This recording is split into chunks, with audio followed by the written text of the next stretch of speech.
Good evening and a very warm welcome to the Claw Studio here at the Royal Opera House and to tonight's Insight, which is generously supported by Rolex.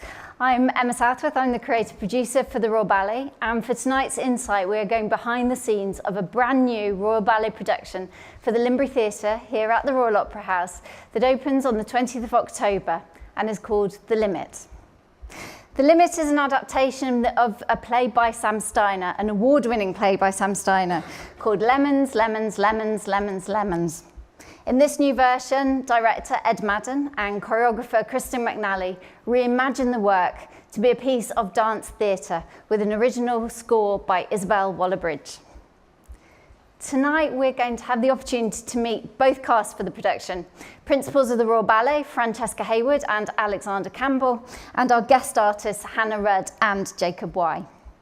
First, to talk about how this play has been adapted, please give a very warm welcome to playwright Sam Steiner, director Ed Madden, and choreographer Kristen McNally.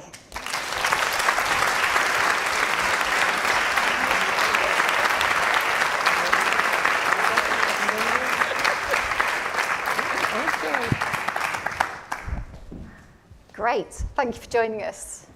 We're particularly at this moment because we're 2 weeks away from being in the theatre, week and a half from being in the theatre, so we're at quite a fragile moment, exciting moment in the theatre, so thank you for being with us this evening. So just to give everybody an introduction to the premise of the play, Sam's a playwright who wrote it. Do you want to just give us an idea of the central conceit of the play and just to give us a bit of context for this evening? Yeah, so the play is, the play that The Limit is based on is called Lemons, Lemons, Lemons, Lemons, Lemons.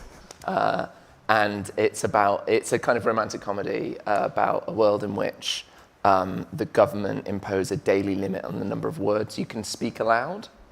And we see all of this unfold through the lens of one couple and their relationship. And it's very much about how they meet originally and then how they communicate both before and after the limit is kind of imposed. Great. So Kristen and Ed, how have you translated what was a play with words and text into a dance theatre piece that's now also will have live music when we come to the production? I think for me what was lovely, because it was in its initial stages very much a kind of workshop just to see if anything was possible. So we kind of came at it without any pressure. I felt different to other experiences, like there wasn't too much, not saying there wasn't too much prep, but I kind of read it but didn't come with too many preconceived ideas or set ideas of what I wanted to do, and we kind of just got into the room and started to play with, lots of different ideas, ways into it. Do we leave stuff as text? Can we dance over the text? Can we do this bit in dance? You know, it was very free in its initial stages, which was a really nice part of the process. And Ed, from your point of view, you'd obviously worked on the original version with Sam directing the text. So how did you approach it when you knew that we were going to then add these other elements to it? Well, I suppose when Sam and I were first sort of approached with the idea, what felt compelling about it was the idea that the play is obviously very intimately concerned with words and communication, and words as the sort of language, as the building blocks of how we communicate with one another. And so it felt like such a sort of provocation to attempt to tackle that with an entirely different theatrical language in the form of dance, which is something that Sam and I were interested in, but had certainly not worked in anywhere near as closely or professionally as we obviously have on this project. So I think really it was about going, what's the adaptation of this text where dance is very much at the forefront of how we're telling this story. There wasn't a sort of, there was a desire to avoid it being a play with some dancing, but to try and make a truly hybridized piece of work, which has been very, very difficult, but fulfilling. And particularly for you two, I think the play was created about 8 years ago. Is that right? Yeah. about 8 years ago. And so you're coming back to it, but with the passage of time, has that helped sort of brew ideas? And actually, we've had a very long process because of COVID, haven't we? Yeah, it's been. It's been amazing to re-examine what is now an old play, for me at least, in a completely new medium. It's been quite. I actually did another production of the play earlier in the year, and so it felt quite freeing in a sense to go, okay, well the play's done. Like we've done it a load of times now, and so this can now be its own thing. We wanted to give it a new title, and we wanted to like completely use this new medium, this new language to kind of really examine and dig into themes in a way that you can't in theatre, because dance has an ability to access things that language can't quite get at. And so that was really exciting for me as well, as a writer. And Kristen, how's that been for you? Because actually it's sort of the other way around for you. You're used to working with movement when you're being a choreographer, but actually also when you're being a dancer. So how's that been for you, then working with text as well? Yeah, I think what I've loved most is this collaborative experience on it, and I think we've all really just put trust in each other with the skills that we can bring, and it's a nice process in the room because we're all equally invested in when you're sharing ideas, because often I can find, choreography sometimes it's quite a lonely endeavour at the front of the room, but having all of us sharing our thoughts, experiences of it has been great. And in terms of that collaboration, because I think each art form has its own practice, and the Royal Ballet has a particular way of working in the studios, which changes with each choreographer, but there's definitely a way that the studios and rehearsals run. Have you each enjoyed that collaboration of bringing something different from your art forms in to share with the other one? Yes, hugely. I speak for... I've had a terrible time.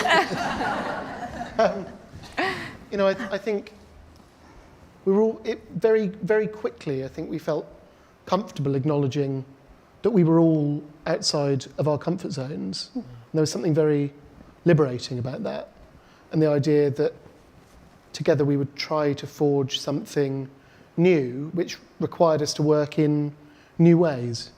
And so I don't feel like anybody was especially precious about their established ways of working.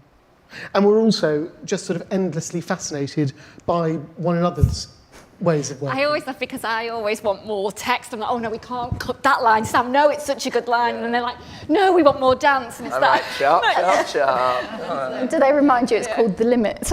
Yeah. Well, just sort of, I really remember an early rehearsal where Alexandra and Frankie were walking upstage. They kept sort of walking backwards. And I sort of went, can you just turn around and walk upstage? They sort of go, oh, we can never show our backs normally. And it's sort of just so strange. These sort of like Different worlds. Yeah, and finding the meeting points between the forms and the conventions of those forms has been very exciting. Has been the nature of the whole beast, I think. I think there was a really great moment in one of those early workshops where there's like one line in the play where we realised that they could like not say that line, and instead they could dance it, and we could just know, and we'd all just know what the line was. And I think once we figured that out, we were like, oh wow, this can do something that the play could never do, and this could like embody a kind of emotional force that the play can't get to because of its nature. And that was when we that's when I at least started feeling like we had a show.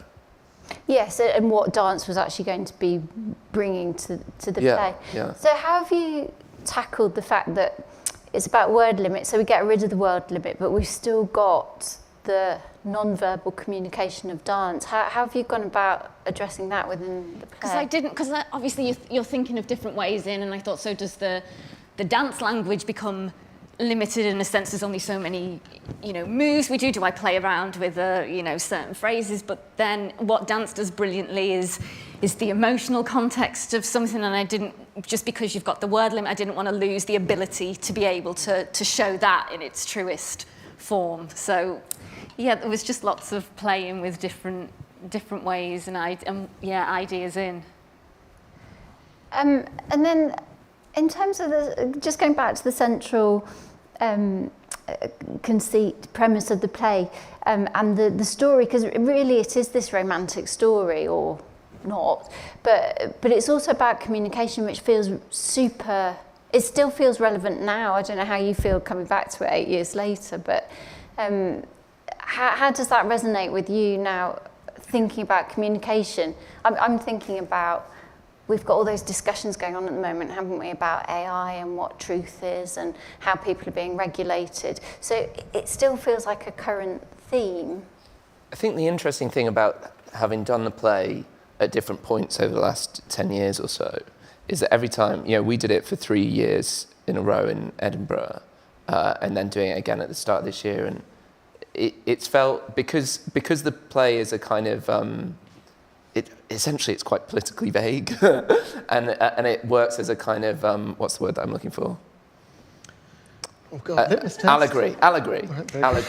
It works as a kind of allegory, and therefore has felt like it's about something different every time. So when we first started doing it, people started talking about austerity, and then the following year, it was just after the Brexit vote, and so people were talking about this huge change that had come into our kind of consciousness and had surprised a lot of people, and that's changed every time. And so it's been fascinating to see how audience reaction have taken new meanings from it every time. And so it would be really interesting to see in the context of a dance piece how that changes.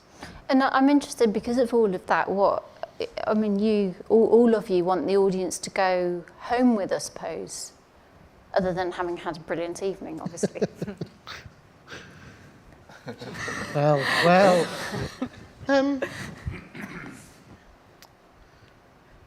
I think really this feels like a little bit of a cop out of an answer, but certainly for me and Sam, probably the most thrilling thing about the introduction of the dance,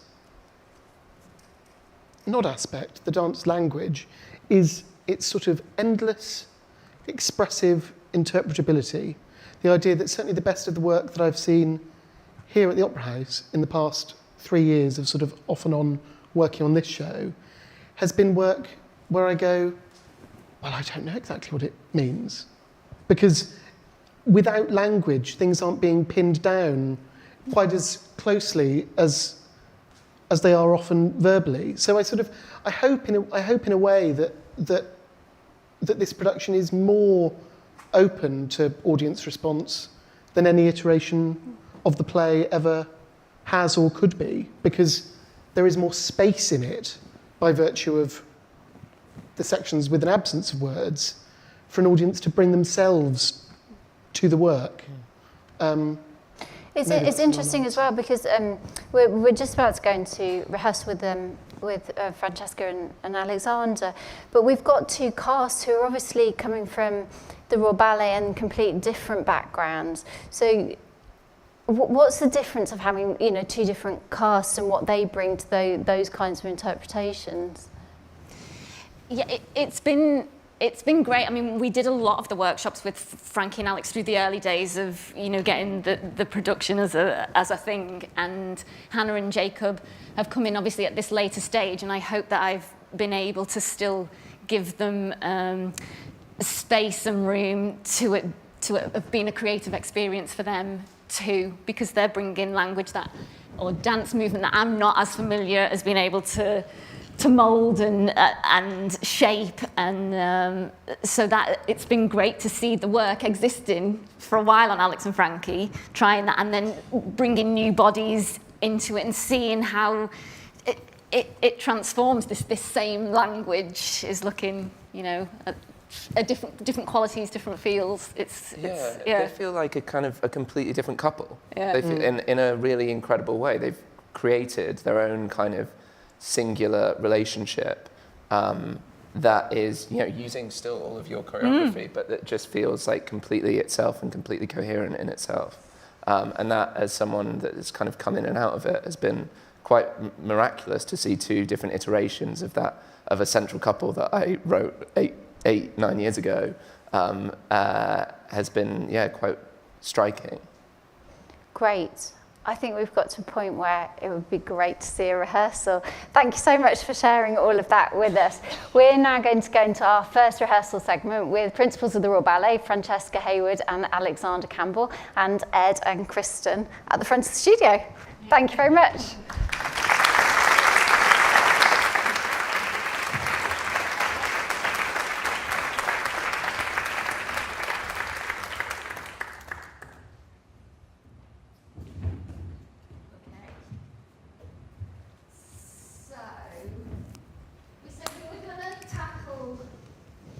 A bit of the training. The training montage stuff.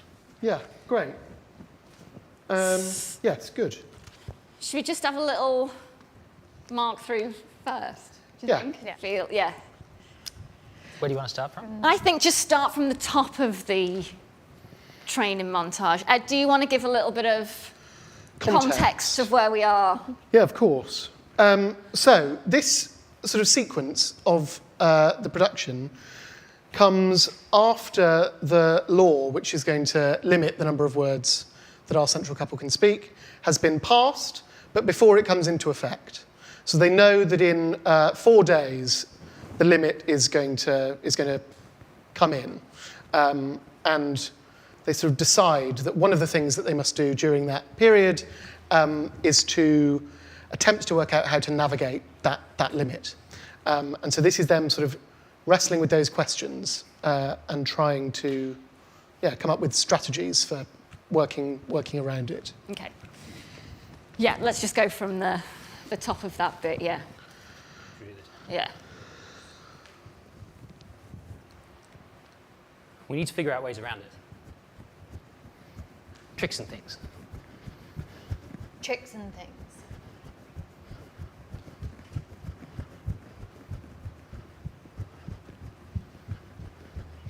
What about abbreviations?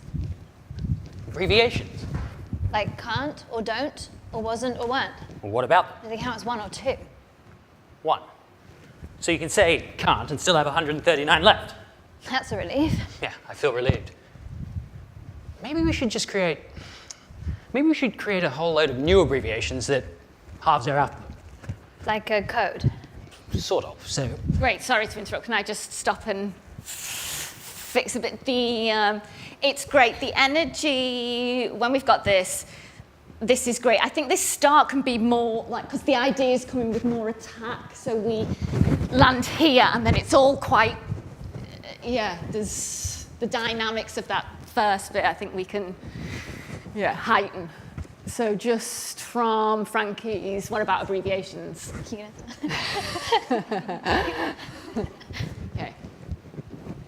What about abbreviations?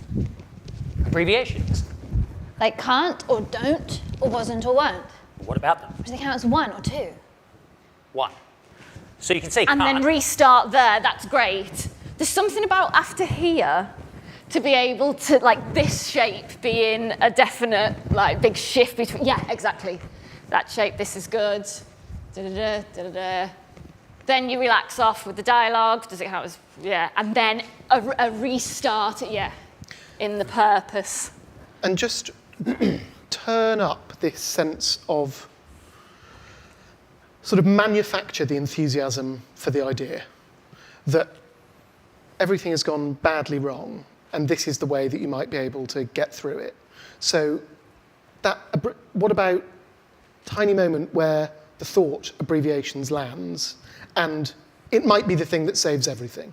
Mm-hmm. And everything that follows can come as a sort of, do you know what, now that you've said that, it's all going to be fine. So there's a sort of, a slightly forced optimism to find, which I guess matches onto that sort of attack.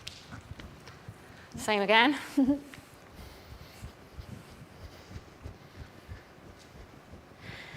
What about abbreviations? Abbreviations. Like can't or don't or wasn't or weren't? What about them? Or do they count as 1 or 2? 1. So you can say can't and still have 139 left. That's a relief. Yeah, I feel relieved. Maybe we should create a whole load of new abbreviations that halves our output. Like a code. Yeah, sort of. So instead of sort of, we could say sort of. Okay, just a tiny stop there. Great. So with that, yes, sort of. So, and then on that, so the so is the sort of explaining, and the second so Yes. is where you come up with the idea to use the words. So sort of is an actual response, and then you go, like that one, and use that as the example. And I think what you were doing, Frankie, there to go into it more of like the eyes with that. And then I think this, did we go, I know we changed from here to, can it almost change to it's like a and then So it really like, stuck. so yeah, one, and almost keep it, I think, to the More fun. the front, yeah, like We're doing this. just straight, yeah, long. And With the mirrors. Yeah. great. Should we also think about maybe Yeah, maybe the focus is really to the corner there, and then nice. Where's easy to pick up? Somewhere around I feel relieved. That's relief? Yeah, great. Yeah. I feel relieved. yeah, is that the second one or first one? The first one. Yeah, I feel relieved. Maybe we should create a whole load of new abbreviations that halves our output. Like a code. Yeah. So, no, sorry. Yeah, sort of. Yeah, sort of. Yeah, say like this. Okay, Yeah. can we go back? Yeah, I feel relieved. Maybe we should create a whole load of new abbreviations that halves our output. Like a code. Yeah, sort of. So instead of sort of, we could say sort of. Sort of. Yeah, Or instead of, we could say instead. exactly. Or instead of see you later, we could say see you later. That's not going to happen today, right? So instead of saying, we could say what? This is good. Get it out now, get it out now. Let me go back. Sort of. Yeah, great. And again, just on each of those, you're using, it's the same for instead of using the words that you're saying as the example. So just differentiate, when you're saying or instead of, put those second ones slightly in the quotation marks. Okay. Sort. So instead of sort of. Sort of. Sort of? Yeah. Fine. Sort of. Sort of. Yeah. Or instead of, we could say instead. Exactly. Or instead of see you later, we could say see you later. I mean, that one's a bit, you could just say see ya. Oh yeah, I like that. That's better. Or instead of saying, how are you, or how was your day, we could just say, how. What if we have a different how related question? Like, how does this microwave oven work? Or how do you pronounce the double L in Welsh? Okay, so that one wasn't exactly. But I guess they'll emerge in our daily lives. In our day today. Yeah, good. Or instead of I love you, we could say love you. Yes, definitely, exactly.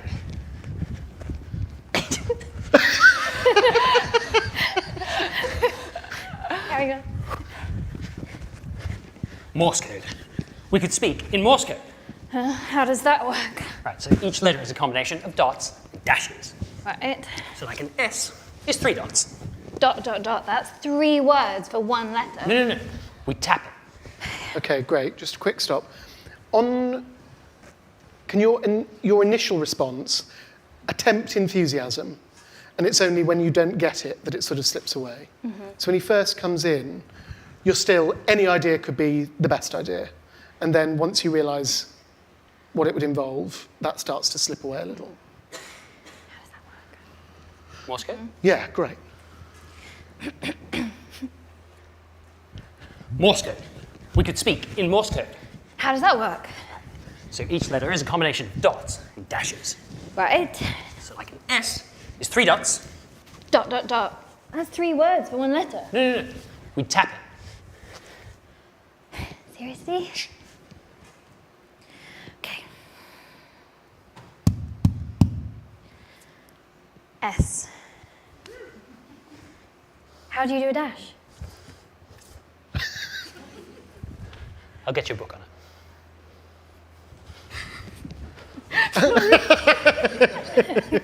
These little junctions of between them really, I'm not happy. Well, I'm still not happy with them. I think you can just maybe And I don't know what it is. lighter. I think I still think it's the troll walking. Okay, so the first junction of that is great now because the energy you've kept guiding the plane of the first one from that into Morse code, great. Let's try and fix this one. So the last line is, I'll get you a I'll book. get you a book on it. There is actually a thanks there. Thanks. I'll get you a book on it, thanks. Yeah. One thing that could work here is that part, I think, of what makes that first one function is that, yes, definitely, exactly, they head off still on the line. Yeah, so I'm wondering if... So maybe yeah. bringing the transitional thing in a touch Thanks. earlier, or even on I'll get you a book on it. We could try it earlier and see if that helps it Yeah. to blur it. I think if the conscious idea from the line feeds Yeah. into that first step might help. If So but start going around on, I'll get you a book on it. even if it's just like, maybe it's just, I'll get you a book on it. Thanks. Yeah. Yeah. Just enough Right, to yeah. To take the edge. Yeah. Even before thanks. After, yeah. Yes. Yeah? Morse code? Yeah, smashing. Morse code. We could speak in Morse code. How does that work? Right. So each letter is a combination of dots and dashes. Right. So like an S is 3 dots. Dot, dot, dot. That's 3 words, 1 letter. No. We tap it. Seriously? Okay. S. How do you do a dash? I'll get you a book on it. Thanks.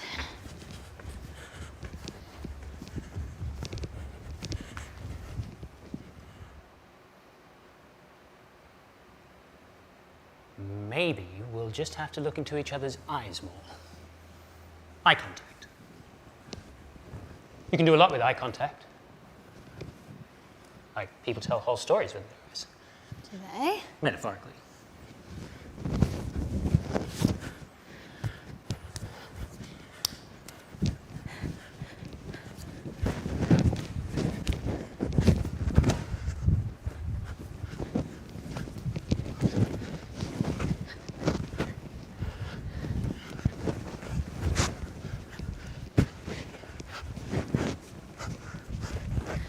How long have we got? About 5 minutes. Great. Good. I'd love to that was really good. Just tighten up that end so it feels like it keeps speeding into the line how long we've got. Yes. It all feels like it's going quick, just until those last, Yes. We break it down. the last few. Here. Yeah. The first one, yeah?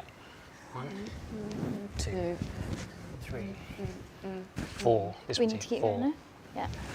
5, 6, and 7, and Maybe that last one. I mean, it's good that it's separate, but the very last thing when it's unwrapping like that, can it almost look like it's the turn keeps turning, but the arms maybe are passing through instead of Like stopping it. Yeah. So from First the or last? 4th one here, I'm not sure what foot I'm on. and then Yeah. you go down, and then it's 1, 2, Yes. then bring it down. Then. Bring it down and out. Yes, That's right. better. Thank you. Yeah. And the line as soon as you're out and round. Okay. Support. this one? Yeah.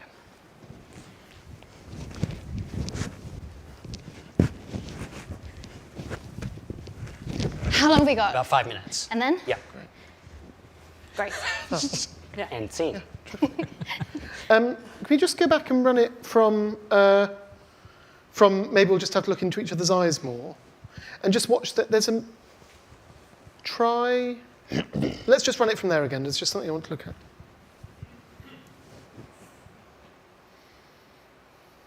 Maybe we'll just have to look into each other's eyes more.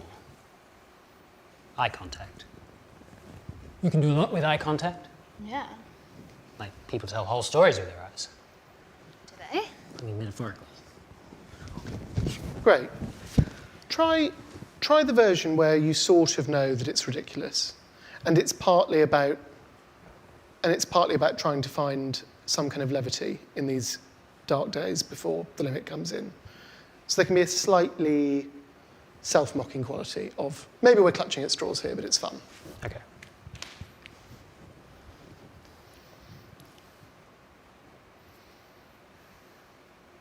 Maybe we'll just have to look into each other's eyes more. Eye contact. You can do a lot with eye contact. Yeah. Like, people tell whole stories with their eyes. Do they? I mean, metaphorically.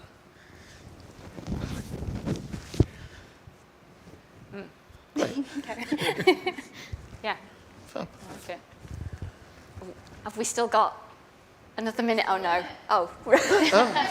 First part. No. Right. I'm just going to let Frankie and Alex just get a bit of water, take a deep breath, and then we're going to talk to you. Press the meds. It's been brilliant. Oh, it's great watching you. Thank you so much. Thank you. It's so brilliant. How do you work together in the studio? Because it's all very agreeable. But what happens if you disagree with each other about what you want it to look like? We asked Sam. We do actually. We do. Well, I really do think that there's been a quite sort of open culture of like best idea wins, and I think generally we've agreed on what that is, but also we're not alone in the room, and it really has felt very profoundly like a collaboration with not just the performers and with Sam, but with Izzo and Anisha, our designer, and Lee. So whenever people are in, if there's something where there are a couple of options and we're not sure, we just ask everyone who's there. Yeah, and presumably Frankie and Alex have been feeding in as well. Enormously. Yeah. And just sorry to interrupt because you've touched on Izzo, the music that there is music, but we've just been working to demos at the moment. But that has been a completely different way in for me. With a score, because normally, you have something that exists and then you make it, but again, because of the process, because it's been a long one of just trying little bits. Yes. We made lots of it just like that in silence, or little bits of, music that maybe inspired little sections, but with working with the text as well, it just suddenly felt natural not to have anything else at the time. Yeah. So Izzo has scored over a lot of what we've made, and sometimes I've found it amazing because it's so surprising that some of what she's written, had I have gotten that piece of music first, I wouldn't have choreographed what I have, and it's transformed it in a really amazing way. I do think we've tried to find, both in terms of the relationship between the text and the dance, and now between the relationship between the music and the performance, not just compatibility, but productive tension. The idea that actually those things working against one another, or slightly against one another, is more interesting than everything telling the same story or doing exactly the same thing. It's obviously a very tricky balance because you don't want it to become confused, but you do want to give it room and space and capacity to hold lots of stuff. And having, 1, 2, 3, a dozen creatives throwing their practice and their form at it has given it, I think, that room. At its best, I think it feels like it holds a lot. And I think that's great. Fantastic. On that positive note, please go and have some water and a sit, and we're going to chat to Alexander and Francesca. Please come and join. I'm going to ask you to stand. Oh, we're going to sit. Yeah, you're allowed to rest now. Alex, let's start with you, because it actually did start with you. You went to see the play Lemons, and you had an idea. Well, no, actually, what happened was that my sister, who's actually in the audience right now, had read the play. And another prominent woman in my life, my wife, a few weeks earlier had sort of castigated me a little bit when we'd gone to see a production, and I had some quite strong views on them, and she said, well, if you could do any better, why don't you? And I was like, fine, maybe I will. So I spoke to my sister, who is an actor and producer as well, and she suggested this play. And I read it and I thought, there's so many great opportunities in here, and I'm really excited about the possibility of what it could be in a sort of dance fusion thing. And then finally, the other woman who I would say, was really, pivotal in making this happen is Frankie.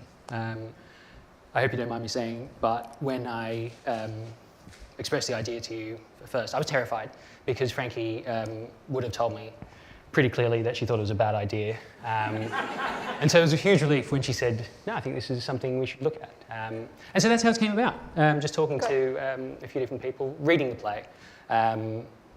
And really, I think if I'd seen it, I'm not sure that I would have had the same idea. I think really reading it. So it really was the text that did it for you? Exactly, because the premise of there not being, or there being a word limit, and I thought, well, you can't talk, therefore you dance. I was like, that sounds a bit lame, actually. I don't like that idea. But it's not about that. The play is about how we communicate and how well or how poorly we can communicate, not just in the amount of words that we speak, but really how we look at each other and how we move in each other's spaces. Frankie, for you, it isn't just about a new work being made on you. You've very much been part of that process. So how's this differed from other Royal Ballet work that you've done where you've got a choreographer working with you, but you're not collaborating so much? I think what's been the most different thing about it has been that we really did just get into the studio together and say, is this going to work? We didn't even know if it was going to work. So, and I think, a few rehearsals in, there were just these small little glimmers of, it took a lot of trying something, retrying it, discussing, it was a really much slower process, but it was a million times more rewarding because when you did find that spark of something and you knew you could keep going in that direction, it was just, it was the best feeling. And I just think we do work so well together as a team as well. Everyone's got their own say, but everyone's very free to suggest, and there isn't really just try everything because you just don't know what it's going to be that's going to be there isn't anything like this basically. So no, and it's been interesting just listening to everybody about what everybody's brought to the room from their own disciplines, and it strikes me, we're sitting here in the Royal Ballet where we're coming from the tradition of storytelling from, Kenneth Macmillan's Marlings and Manons, which is extraordinary, but through to the modern day Winter's Tales like Water for Chocolate and the new way Wayne tells tales. So what do you think that's given you to bring to this particular process? Well, I'm a firm believer that dance, ballet can communicate things that words can't. The most satisfying performances that I've seen or productions that I've seen, really move me profoundly. And I think that was always the aim, is to try and capture some of that, the ability of dance and ballet to be able to do that. And I remember hearing Ed speak about what he felt he'd found. And I'm sorry if I get this slightly wrong, but the premise, I think, of what he was saying was that there are, say for instance the phrase, I love you. I can say it, I love you. It can take time, but it's only going to take a very short amount of time to say it. But you can actually, in dance, really expand on that idea, that theme, how that makes you feel, how the other person's reacting to that. And also, dance can also really narrow things down. You can take huge, moments of time and really just whittle it down into 30 seconds or a minute of movement, which I'm very grateful, and it's really humbling that these artists have come in who haven't worked with the Royal Ballet or in dance before, and they're teaching me about some of the things that are awesome about the art form. And so looking back, because we have been doing this for a long time because of COVID, but what's the process been like for you building, from those workshop moments, which I think is 3 years ago? What's it been like for you building and sort of now reflecting back on that process? I mean, obviously I'm kind of excited.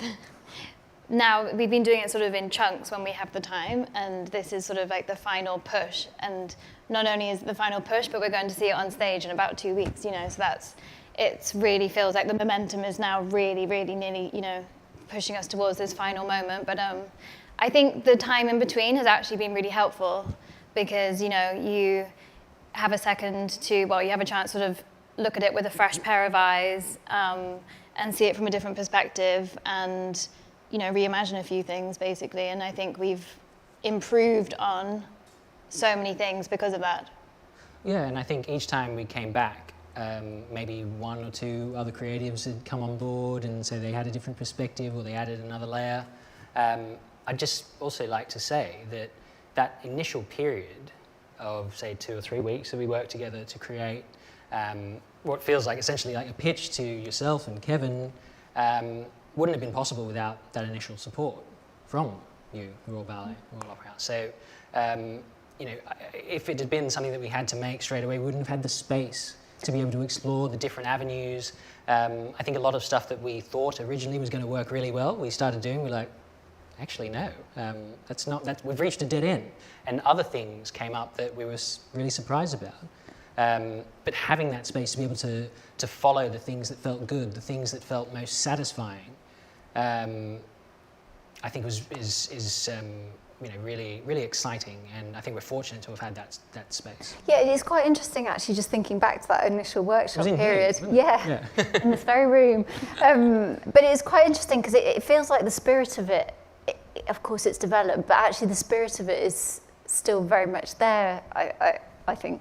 And how have you both prepared for working with text? Is that something you've done before? You know, how have you sort of got your heads around being a classical ballet dancer and then working with text? There have been many meltdowns along the way. It really was, you know, I just sort of took for granted how I could see some movement and just sort of soaked it, you know, just taking it on board and be able to do that.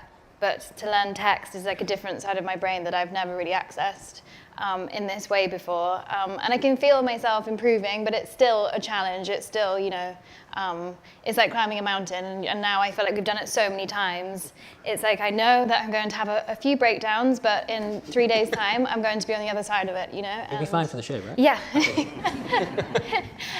Yeah, no, it's felt really rewarding, but you can know your movement, you can know your lines, and then you go put the two together and you just sort of shut down, basically. So. There have been a number of times where I thought, I think we may have bitten off more than we could chew. But I think, you know, we were just really fortunate in the initial sort of 5 of us creating, you know, myself, Frankie, Kristen, Ed and Sam, you know, we had that space to explore.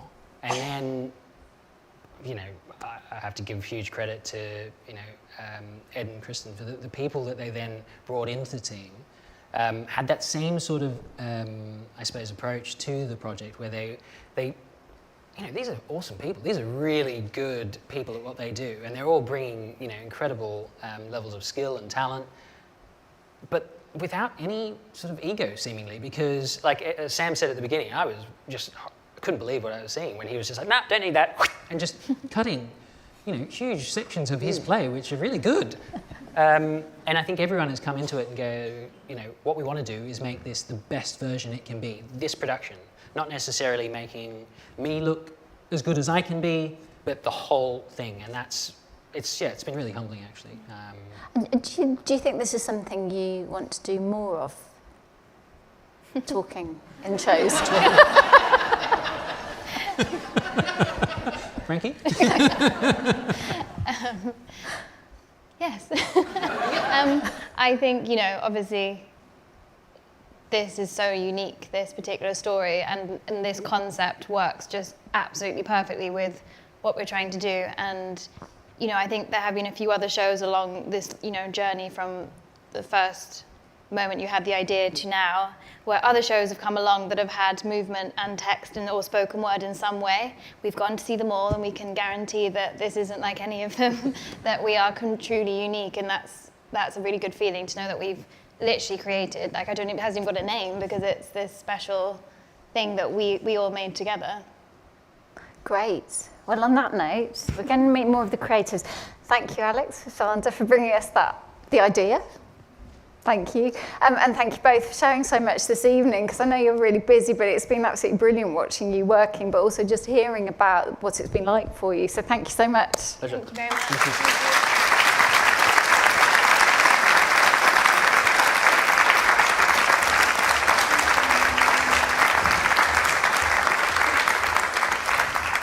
So now we're going to meet some more of the creative team. We are going to meet Isabel Wallerbridge, our composer, our set and costume designer, Anisha Field, and lighting designer, Lee Curran. Please come and join me.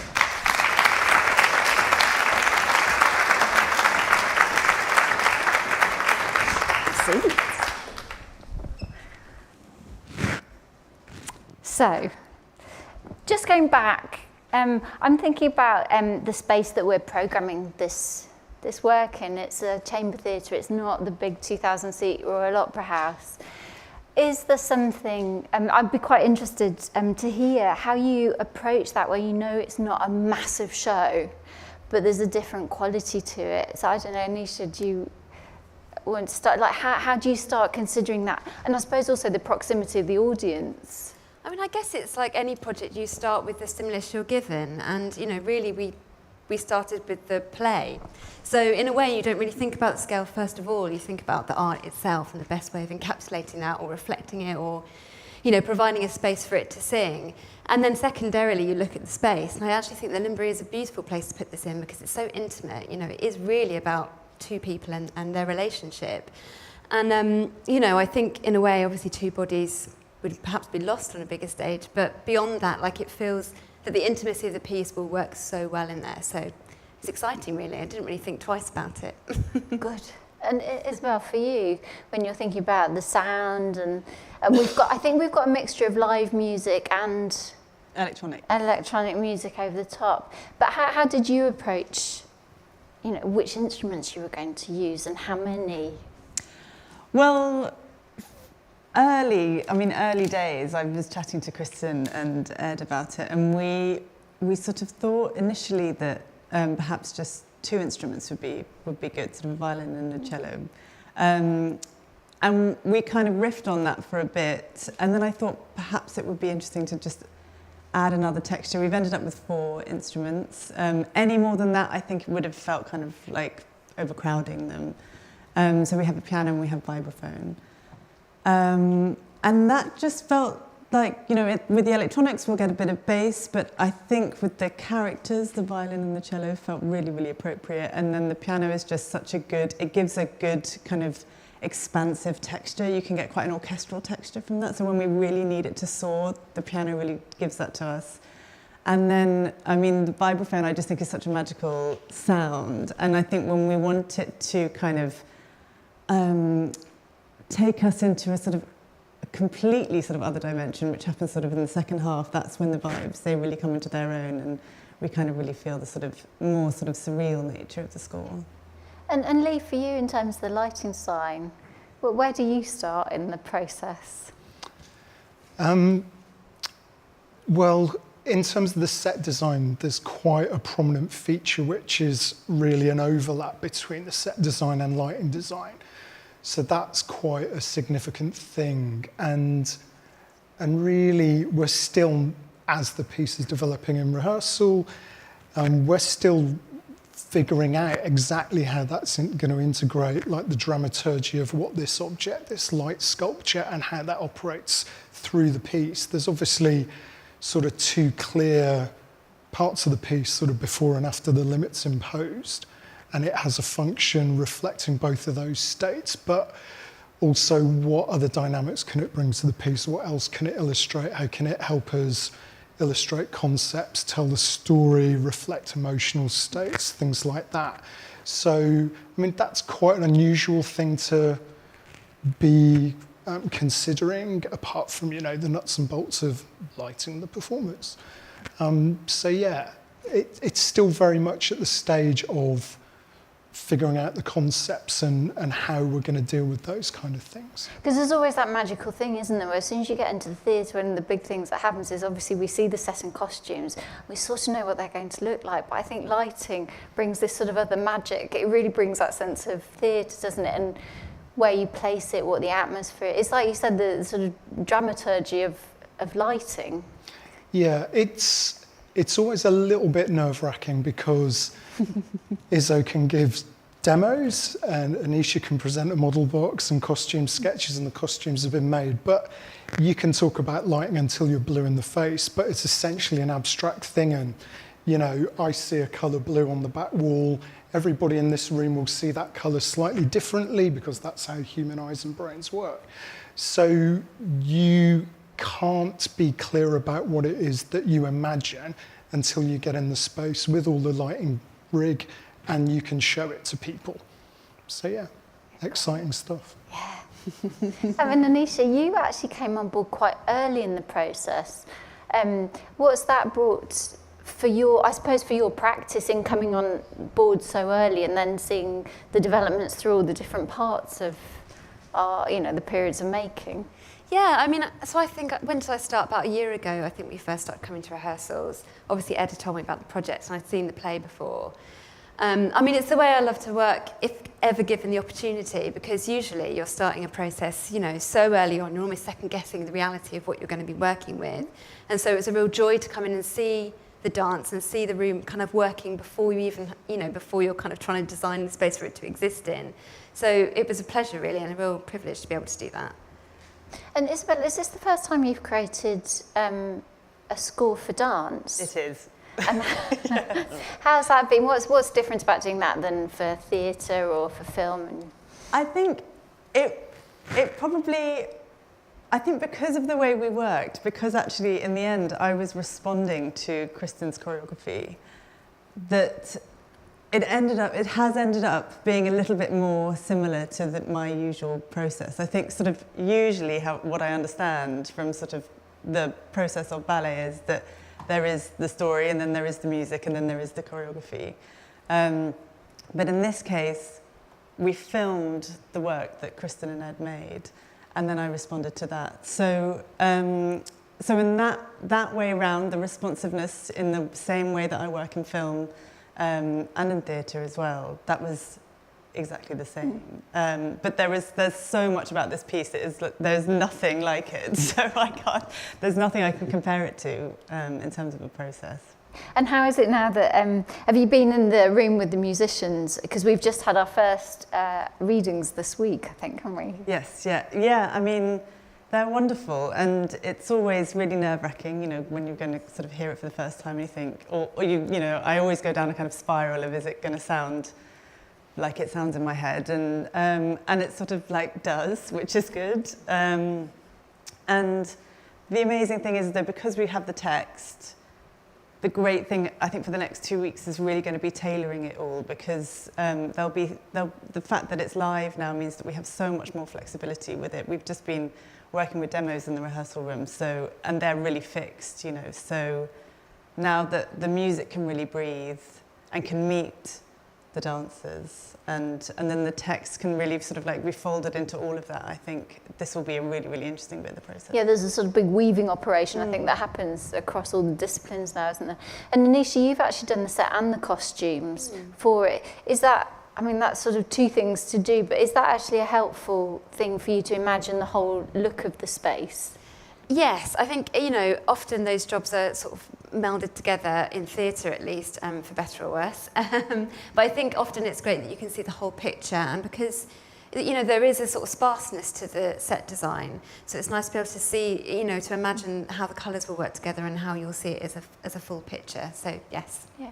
And Lee, working in dance, because you've worked with a lot of contemporary choreographers through your time, what are the particular challenges about this production and all the different elements that are coming into play with it? So I think there's a couple of things, and like when Ed was talking earlier, I think he touched on one of the key things, which is that you want to find the sweet spot where all of the elements aren't doing exactly the same job. so that there is a tension between them, so that you're holding and expressing multiple ideas. And you can do that through the careful sort of calibration of all of the different elements of the production. So that's one of the layers that I'm hoping to be able to add with the lighting design. And also I think, you know, with this kind of hybrid piece, you want to make sure that it feels like a, what's the right word? You want it to feel coherent. You don't want it to feel like here's a talky bit and here's a dancey bit. You want it to feel like a fluid whole piece. Which I suppose is what lighting's so good at doing. And, you know, and that's definitely one of the considerations I've got in mind approaching the lighting design, is to make sure it doesn't go, oh, they're talking, bang, loads of light on the face. Now they're dancing, all the side light, you know, but to make it feel more seamless and feel fluid. I think that's a key word for it. Amazing. So we've got another rehearsal to go to. Thank you so much for, again, like the others, just sharing your creative practice, because it's so interesting to just see how you're working together and how it's all being weaved together. So thank you very much.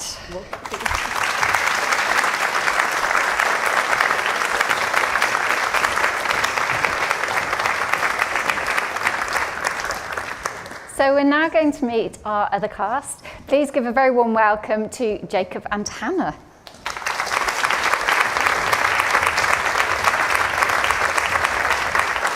Can have a spot. I'm going to ask you to stand on a spot here. Okay. Jacob, you're not a stranger to the Royal Opera House at all, are you? Because we've got a lovely link with you with Chance to Dance. So for those of you that don't know, Chance to Dance... Oh yeah, there, you're themed. Chance to Dance is one of our amazing learning participation projects, which is all about widening access to ballet, to opera, and looking for talent. But I think Chance to Dance has now been running for 32 years. It's very well established. But could you just tell us about your relationship with Chance to Dance? Sure thing. So Chance to Dance auditioned me when I was 7 years old at a school called Sub 1 Primary in Brixton, and I started dancing ballet classes once a week, growing to 2 classes a week before going to White Lodge. So yeah, they really prepared me for that stage. And they found you. They did. Brilliant. And Hannah, what's your route into dance and then to get to here? Because you've done lots of things. Yeah, I mean, I took dance classes when I was like a young girl with my sister, and I just kind of carried on. I enjoyed it and wanted to do more, and also went to White Lodge, where Jacob also trained. And then, yeah, it just unfolds from there. But you've had a lot more contemporary dance, I think, in your career. Yes, yeah. So, I trained in ballet, and then, but I was working in contemporary, I have been for about the last 14 years, maybe, yeah. And what's it like when, because you're coming into this process when the work's been made, it hasn't been finished. So what's it like coming into that for you when you sort of know what it is, but there's still room for you to put your stamp on it? Yeah, definitely. So I feel like that we've treated, with Kristen, the original material as almost a template, and remixed it, if you like, with our own style that we've come from. Obviously we both worked at Rambert for a long period of time. So we have a lot of inspiration from the choreographers and practitioners from there. Great. I think we're going to leave it there because I think we'd like to see you in rehearsal. Thank you so much. Please give a very warm welcome back to Kristen and Ed. I'd love to do that. Well, I think we're going to start with cheese. Oh, okay. If that's okay. Okay, yeah. Sure. Is it? Yeah. Cheeky. Sure. Yeah. Okay. Hello again. So the bit that we're going to look at with Hannah and Jacob is from earlier than the last section we rehearsed. The very beginning of the show sort of witnesses the burgeoning relationship between our central couple, and the moment that we're going to start with here is where they've probably moved in together at this point. We sort of moved through the early stages of their relationship quite quickly. And here we sort of see them having a conversation about the way that they speak with one another. Sort of it's one of those conversations where it feels like they're sort of trying to establish the terms of their relationship and how it works, what this particular bond between them is. And yeah, the play does that in its own sort of idiosyncratic way, and we've tried to map onto that choreographically, I suppose. So we'll see how we go. Should we try and take it from like what's going on? What's going on? I want you to tell me all the things. Yeah, sure. Yeah. What's going on? I want you to tell me all your things. What? All yours and Julie's things. Things? Yeah. Every couple has their own kind of little language, behaviours, their own set of in-jokes and pet names and little ways of phrasing things that just develop. And I know I've recycled them before, and I don't want that to, like, I'll be talking in one guy's and X's language and making our jokes and saying things in ways that we came up with together. And then I'll turn around and it'll be this completely different you man in front of me. And he's like, he just doesn't get, he thinks I've got this really weird way of talking and being that isn't funny or endearing or sexy. It's just weird. Okay, so he didn't understand what you were... No. He understood. We were speaking English. It's just as if English had been, okay, imagine you've got a cheese grater. One of those cheese graters with the 4 different sides that grates the 4 different types of cheese gratings. And each one of those sides is like a different relationship. And whilst I was with Stuart, I kept grating my cheese on one side of the grater, and the cheese would come out in this really weird way that, I don't know, we'd designed together. And then when I was with Clint, I kept grating my cheese on the same weird side out of habit. And Clint would lift up the grater, look at the grated cheese and be like, what the fuck? This isn't the mature cheddar that I know and love. Cheese is language. Great. No. Very good, very good. Cracking. No, go on. We're both making our inroads. Good. So, my big thing, and this is sort of actually a thing with you as well, is that I just want to remove slightly the sense of words landing too directly on bits of choreography. So that it feels like they're sort of two tracks running alongside one another, but that they're not exactly on one another. So it's just about not sort of, it's a bit, but not landing words so explicitly on choreo is I think my big thing. and then just on that, so he didn't understand what you were, just giving her a little more to push back against with that, no, he understood. So there can be a kind of, you're being willfully obstructive. Okay. You're sort of feigning maybe more lack of understanding than you really have, and it sort of winds her up. But the more that you can be sort of play dumb with it, if you will, then the more that she's got to push back. Okay, cool. Great. Fine. Just a little bit, because I like the closeness actually, because at one point I thought maybe there needs more space, but when you go under Jacob's arm and that bit, is there any way that bit can just be a bit tighter, the next bit that you do from here to grab the hands so there's less sooner after, steps? Yeah. Here. Just straight Yeah, into so it. that's nice. So maybe it is just land, take. Here, land, take, yes. And then 1, 2. And either that last turn, Hannah, if it's possible to either look like it's continuing round so that we end and it's ended rather than getting round and doing another turn at the end. So here, yes, land, great. Okay. And then we'll just try it with Ed's thought. And I won't put anything specific, but just try the same. But Okay. What's going on? Yeah. What's going on? I want you to tell me all your things. What? All yours and Julie's things. Things? Yeah, every couple has their own kind of little language and behaviours and their own set of in-jokes and pet names and little ways of phrasing things that just develop. And I know I've recycled them before, and I don't want that to... Like, I'll be talking in one guy's and X's language and making our jokes and saying things in ways that we came up with together. And then I'll turn around, it'll be this completely different new man in front of me, and he just doesn't, he thinks I've got this really weird way of talking and being that isn't funny or endearing or sexy. It's just weird. So he didn't understand what you were... No, we were speaking English. It's just as if English had been, okay, imagine you've got a cheese grater. One of those cheese graters with the 4 different sides that grates the 4 different types of cheese gratings. And each one of those sides is like a different relationship. And whilst I was with Stuart, I kept grating my cheese on one side of the grater. And I grated my cheese on the grater. And it came out in this, carry on? Really weird shape. Okay. Oh, carry on, sorry. And it came out in this really weird shape that we'd, I don't know, designed together.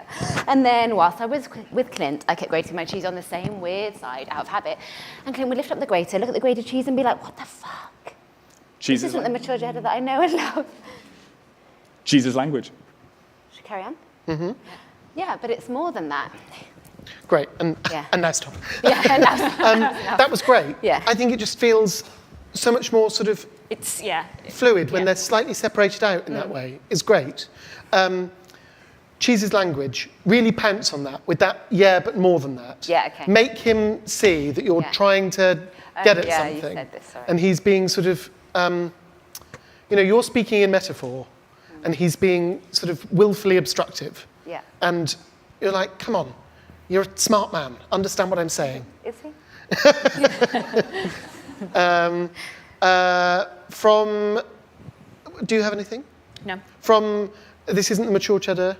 Yeah. Yeah. From this isn't the mature cheddar? Yeah. This isn't the mature cheddar that I know and love. Wait, is that the line? Yeah. That's great. That's great.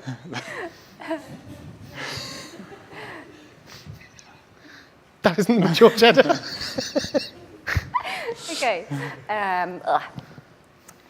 I can't do it. Can I go to the next slide? Let's go from cheese's language. Cheese is language. Yeah, but more than that, I feel very far away from you. Is there any way that we can get a bit? Because I feel like otherwise I'm like stepping really. Maybe Jacob, if you're seeing, because it was nice the way it moved a bit more when you were not landing on the word. So maybe Jacob, you could just help a little if you're seeing the distance there. Like, this isn't the mature cheddar that I know and love. Cheese is language. Yes, but it's more than that. He was looking at me like, who is this strange woman? And what's she doing inside my house? Like, that version of me was so foreign to him, like, it didn't fit. So, you went out with the Clint? I want you to tell me all your things so that I never have to lift up the grater and find someone else's cheese in our kitchen. Metaphorically? I just want all the things that we say to each other to not be things we've said a million times before. Or at least like we're saying them in a new way that is just... I know this is ridiculous. It is ridiculous. I'm sorry. You're being neurotic. I'm not neurotic. No, I know. But you're being it. I know. Well, what if I said... Yeah. Great. Is this worth introducing? Well, we could. No, let's carry on. Carry on. But I think getting, what if I said over the first move of this? Yeah. So that we blur the line there a little. Mm-hmm. Yeah, sure.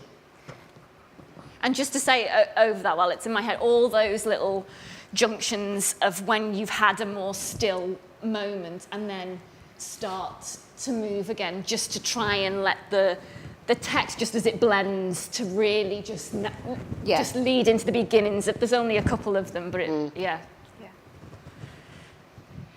do you want to take... just because it's a little bit more cumbersome and we're not... Sorry, we're just going to do a quick mic off. Yeah. Do we mind? All right. Okay. Thank you. Are you all right with yours, Jacob, or do you want it off? Actually, yeah. Can I take mine? Yeah, of course. Sorry. I think it's just the... Do you want to... Okay.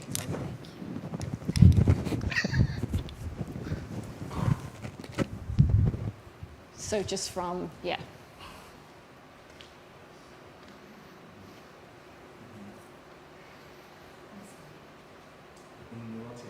I'm not neurotic. I know. But you're being it. Well, what if I said...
of you. But what we should say is actually when we come to the theatre production, we're going to have head mics on, aren't we? So we're not going to be taking mics on and off the show. So it just leaves me to say thank you very much to the dancers, the creative team who have joined us and shared their process with us this evening. The Limit is on at the Limbury Theatre from the 20th to the 28th of October here at the Royal Opera House in the Limbury Theatre. So do go to the Royal Opera House website to buy your tickets. Thank you to our dancers, to our creatives, to our brilliant audience here in the Claw Studio, and to all of you who are watching this live stream online from around the world. And of course, thank you to Rolex for supporting us to do these events. Thank you and good night.